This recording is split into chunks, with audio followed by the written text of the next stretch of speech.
So I'm going to answer some of the questions, and this is the questions for stanza number 9 and 10. There was one question about the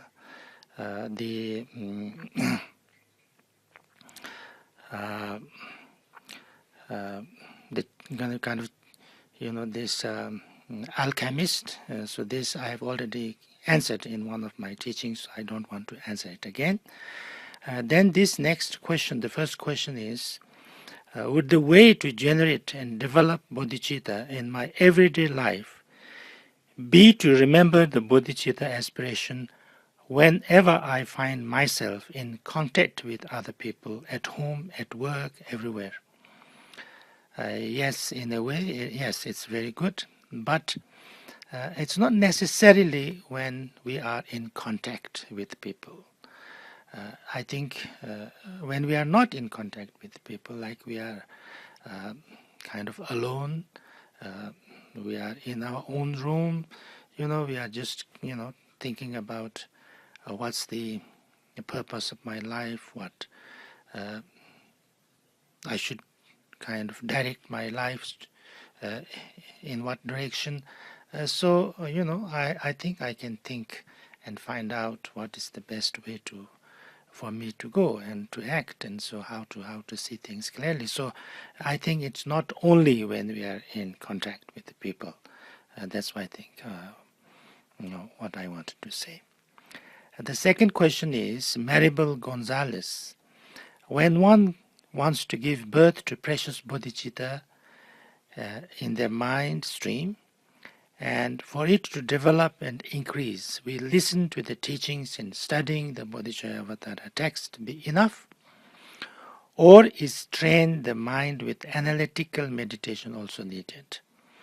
I've heard about a practice called training the mind in generating bodhicitta. Is this practice the only method? Are there different methods related to different Buddhist schools? Is it also possible to generate bodhicitta spontaneously as the result of merit accumulation in the past, or only as a result of receiving blessings from a highly realized Lama? I think this to listening and studying the Bodhicharyavatara is the training the mind in generating bodhicitta. I think what people usually call training the mind in generating bodhicitta is very much related to this Bodhicharyavatara teachings.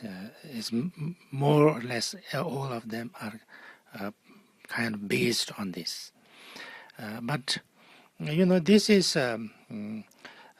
it's not that you first generate the see why it's important to to do things for yourself and to do things for others, and what is actually doing good things for you. That's the important thing to find out. And in finding that, I think to use your to use your mind, to use your analytical mind is extremely important. In Buddhism, we always use analytical mind. We should use analytical mind. We should think. We should reason, and then do what we find is the most useful and most beneficial thing.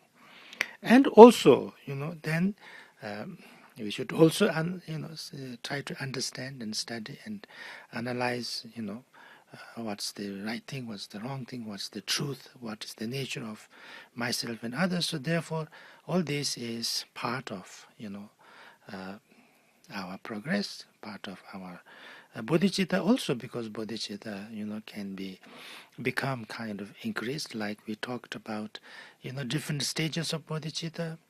Relative bodhicitta, ultimate bodhicitta, the kind of 22 stages of bodhicitta and all those kind of things, 10 bhumis, 5 paths, all these things is, so it's, the stages of different, how much our compassion and wisdom grows. So all these things is very good.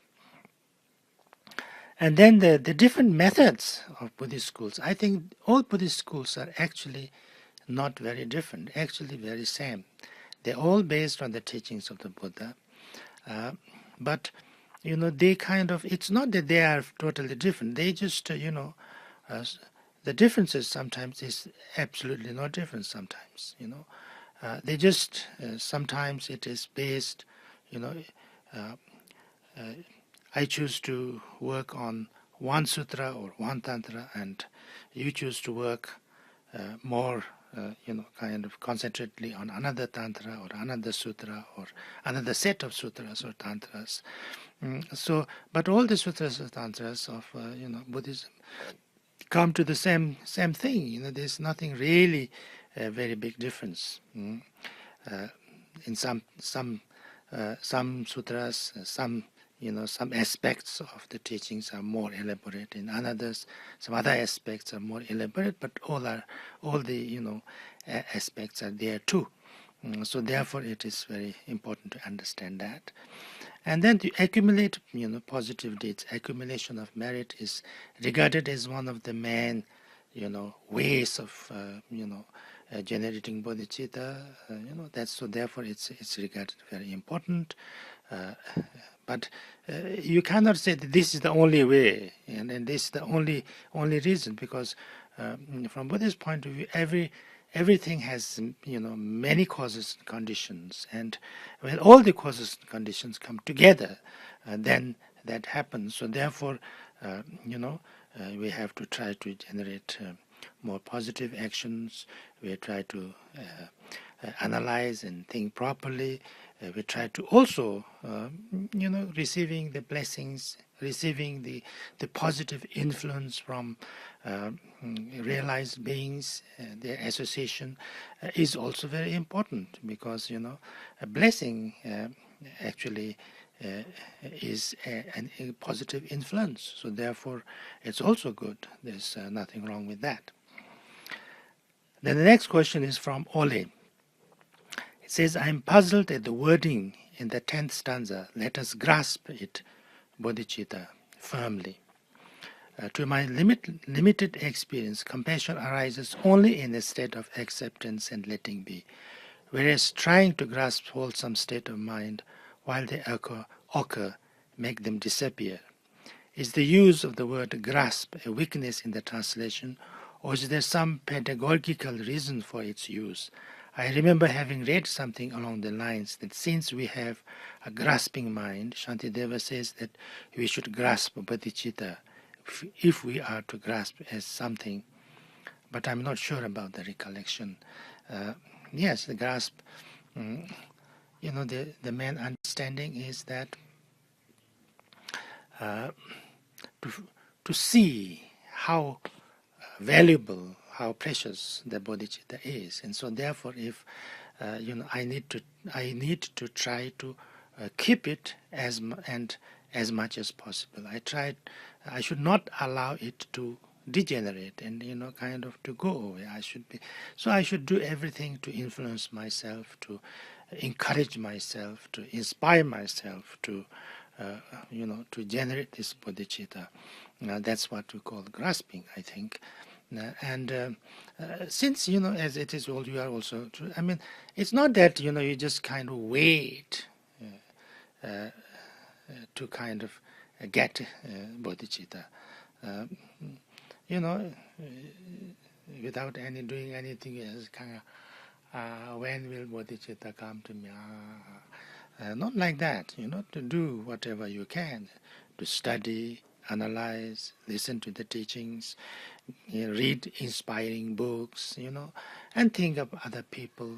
Think, many different kind of things can help, and also, as we said before, trying to kind of getting good friends, association with positive people, bodhisattvas, and like that kind of people also help us to to study important and deep teachings also help us, and then many other things. So therefore, it's not something that you just have to wait. You can do something. You have to try. You can concentrate. You can make efforts. I think it's nothing wrong making efforts. You have to make efforts. Then next question is Christian. And by perceiving the differences between samsaric activities and bodhisattva activities, I conceive that the activity of a Buddha is limitless, a permanent and universal action to help all beings. Is this right? And is that the whole activity of a Buddha? I think so. The main understanding is that we, as with our samsaric state of mind, want to do something good for ourselves, but we don't know how to. We think we are doing good things for ourselves, but if you look deeply, we are not really doing something really good for ourselves. So therefore, when we see this, that we have to, if we do things with compassion, with kindness, if we don't keep so much of this aversion, attachment, and all these negative emotions and negative way of thinking, then it is much more, much more beneficial for ourselves and others. So that understanding is, I think, the basic thing. That kind of understanding makes you a bodhisattva. And so when bodhisattva has understanding and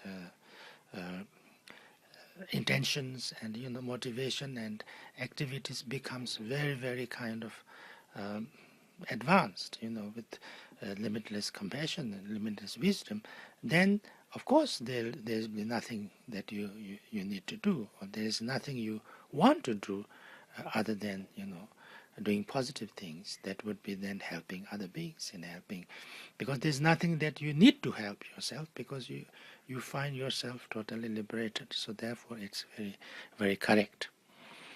Then the last question is from Margaret Richardson.